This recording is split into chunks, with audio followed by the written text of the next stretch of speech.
చాలు, నాకు ఇంకెప్పుడు కాల్ చేయకండి డాడీ. నా వైపు నుంచి కూడా మీకు ఎటువంటి కాల్స్ రావు.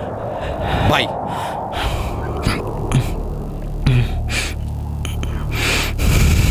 సారీ బాస్, గట్టిగా మాట్లాడి మిమ్మల్ని డిస్టర్బ్ చేశానా? అదేం లేదు.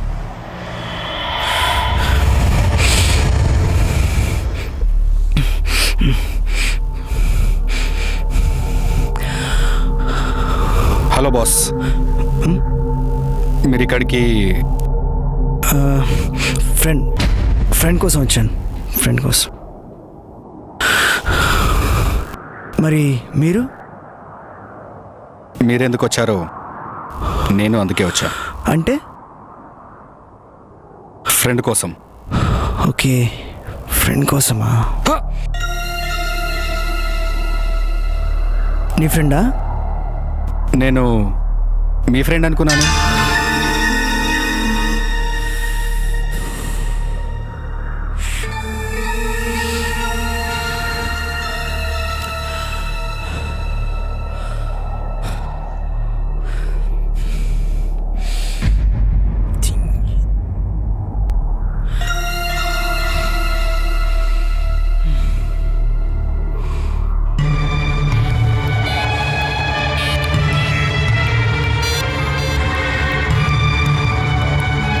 అంటే మీరు ఆత్మహత్య చేసుకోవడానికి వచ్చారా?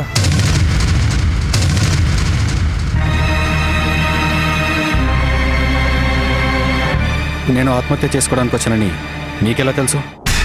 అదేంటి, నేను అతను సూసైడ్ లెటర్ చదువుతుంటే మీరు రెస్పాండ్ అవుతున్నారు?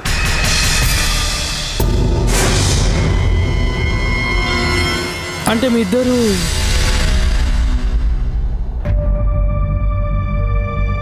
ఎస్, నేను చావడానికి వచ్చాను. నాలాగే మీరు కూడా ఆత్మహత్య చేసుకోవడానికి వచ్చారనమాట. అంటే మీరు కూడా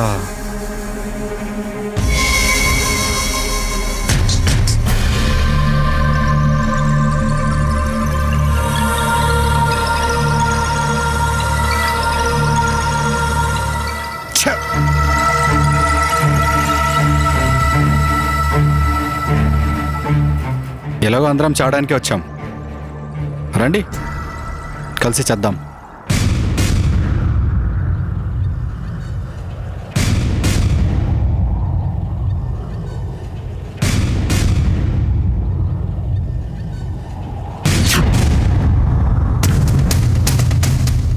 ఈ కొండపై నుంచి దూకిన తర్వాత కూడా మళ్ళీ మనం బ్రతికితే ఏముంది, పైకి వచ్చి మళ్ళీ దూకు.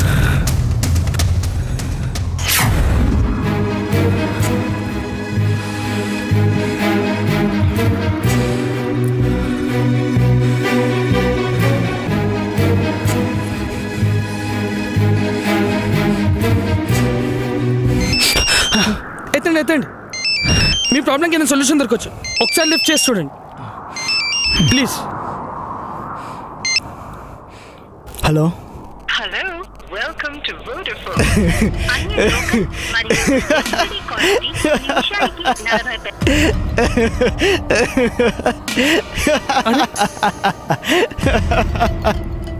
అరే ఏమైంది?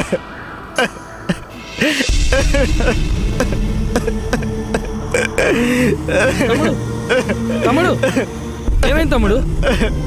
తమ్ముడు ఊరుకో తమ్ముడు ఊరుకో తమ్ముడు. కనీసం జాబ్ వచ్చుంటే మా నాన్న నన్ను క్షమించేవాడన్నా. జాబ్ ఏంటి, క్షమించడం ఏంటి, అసలేం అర్థం కావట్లేదు. అది ఏం జరిగింది? నా పేరు చందు అన్న. పంజాగుట్టలో ఓ కన్సల్టెన్సీ వాళ్ళు ఫారెన్లో జాబ్ కోసం 1,50,000 పే చేయమన్నారన్న. అంత డబ్బు మా నాన్న ఇవ్వలేనన్నాడన్నా. సరే జాబ్ వచ్చిన తర్వాత క్షమిస్తారన్న ఉద్దేశంతో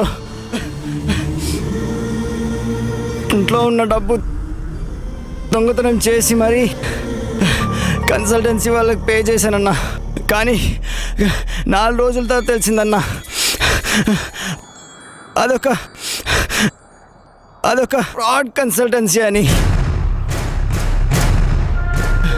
ఏం చేయాలో తెలియక మా నాన్నకి అసలు విషయం చెప్పేశానన్నా. మీ అక్క బయటికి అప్పు చేసిన సొమ్ము నుంచి దొంగతనం చేస్తావా? పోరా బయటికి. నువ్వు ఆ మనీ పే చేసిన కన్సల్టెన్సీ పేరేంటి? Foreign made consultancy. అంటే మనిద్దరం ఒకే వ్యక్తి చేతిలో మోసపోయామన్నమాట. అంటే మీరు కూడా జాబ్ కోసం మనీ పే చేశారా? లేదు.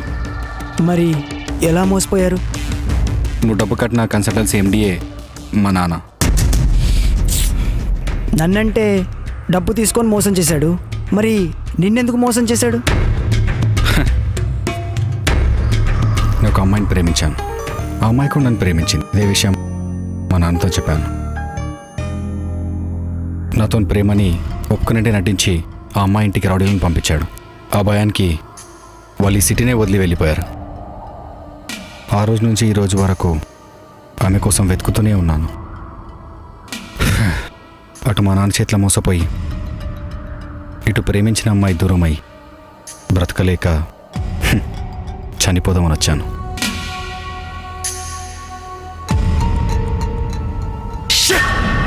ఈ అమ్మాయిలకి అసలు క్లారిటీ ఉండదన్న. ఎవరినో ప్రేమిస్తారు, ఎవరినో పెళ్లి చేసుకుంటారు. నాకు పెళ్ళై 3 నెలలైంది. ఇప్పటి వరకు నా భార్య ఒక్క మాట కూడా నాతో మాట్లాడింది లేదు. పెళ్లికి ముందు ఎవరినో ప్రేమించిందంట, అది కూడా ఆమె చెప్పలేదు, ఎవరో చెప్తే తెలిసింది. పోనీ వాళ్ళిద్దరిని కలుపుదామని నేను మా ఫ్రెండ్స్ చాలా ట్రై చేశాం, బట్ నో యూస్. ఏంట్రా నా లైఫ్ ఇలా అయిపోయిందని బాధేస్తుంది. నా మీద నాకే అసహ్యం వేస్తుంది. షిట్. నా ఫ్రెండ్ నా భార్య బాయ్ ఫ్రెండ్ నంబర్ మెసేజ్ చేశాడు. ఒకసారి ఆ నెంబర్ కాల్ చేసి చూడండి.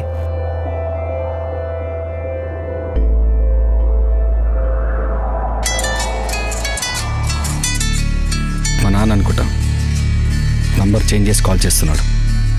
మీరు ప్రేమించిన అమ్మాయి అయి ఉండొచ్చు, ఒకసారి లిఫ్ట్ చేసి చూడండి. హలో హలో హలో, నా పేరు రాజు అండి. హారికను ప్రేమించింది మీరేనా? అవును, మీరు? నేను హారిక భర్తను మాట్లాడుతున్నాను. హారికకు ఏమైందా? మీరు ఇప్పుడు ఎక్కడ? మీరు ఇప్పుడు హలో ఏయ్, హలో హలో పిచ్చా? బాస్. నీకేమన్నా పిచ్చా? Second hello hello hello boss. Shit. అన్నా, నువ్వింతసేపు ఫోన్లో మాట్లాడింది నీ ఎదురుగా ఉన్న రాజన్నతోనే. వాట్? హారికను ప్రేమించింది మీరా? హారికను పెళ్లి చేసుకుంది అదే. అవును, నేనే. ప్రేమించబడాలన్న అదృష్టం ఉండాలి మీలాగా. మిమ్మల్ని విడిదీసినప్పటి నుంచి హారిక ఎవరితోనూ ఒక్క మాట కూడా మాట్లాడలేదంటే అర్థం చేసుకోండి మిమ్మల్ని ఎంత ప్రేమిస్తుందో. హర్ష గారు, మీకు అభ్యంతరం లేకపోతే మీ ఇద్దరి పెళ్లి చేసే బాధ్యత నాది. ప్లీజ్.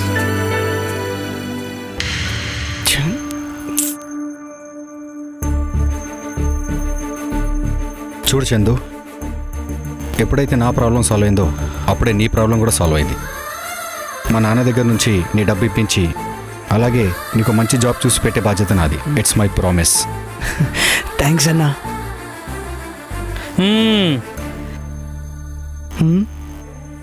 ఇంకేం చందు, ఈ లెటర్తో మనకి ఇంకా పని లేదనుకుంటా. దీన్ని మనం కాల్ చేద్దామా? ఇంకా చేసేద్దాం అన్నా. రైట్.